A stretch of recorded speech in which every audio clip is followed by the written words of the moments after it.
I am seceded from school. It took me far too long to make this decision.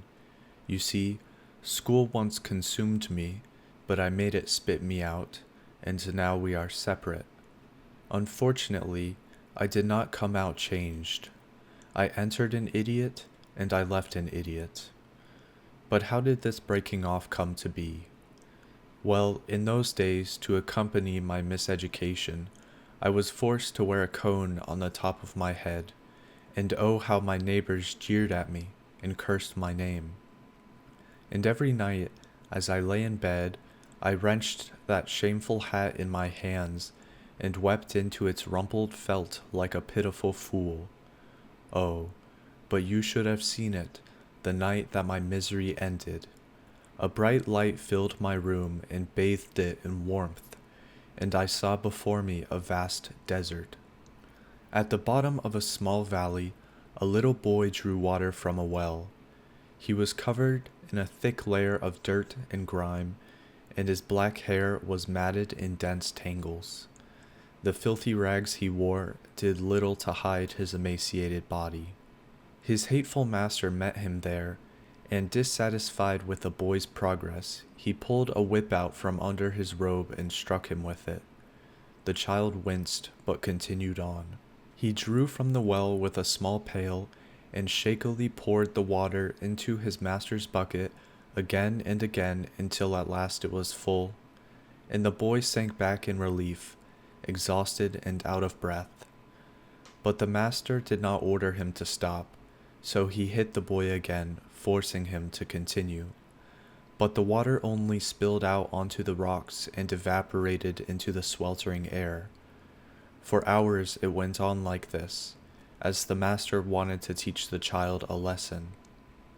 The whip would crack, and then more water would splash to the ground, until finally I cried out to them, "Stop, stop! Can't you see what a cruel waste this is?"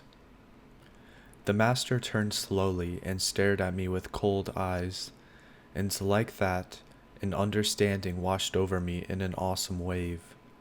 I saw then that the well and its water belonged to the boy alone, no matter what the master did. Only the boy could give it up.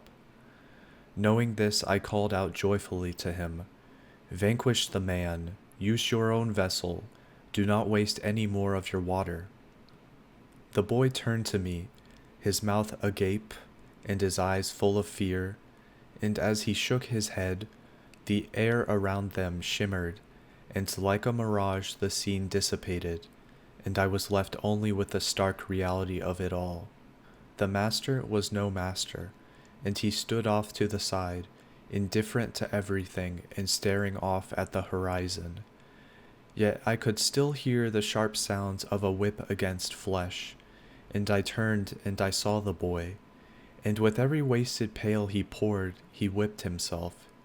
He kept on like that until the ground around him was muddy and slick, and as the spilled water rushed under his feet, he slipped and fell onto the sharp rocks.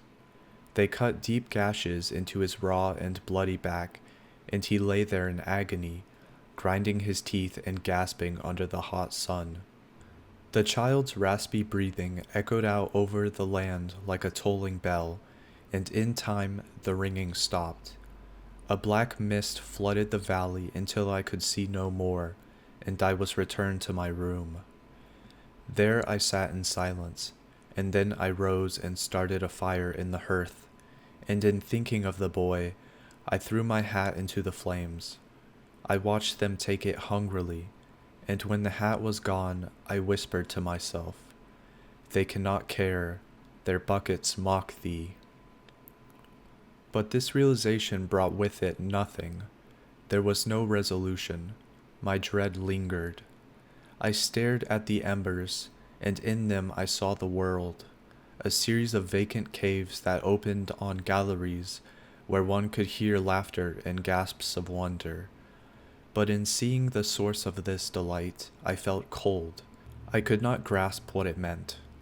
Only one thing moved me, a question. Was I the result of chance, purely the outcome of a cruel formation, Or was I meant to be this way?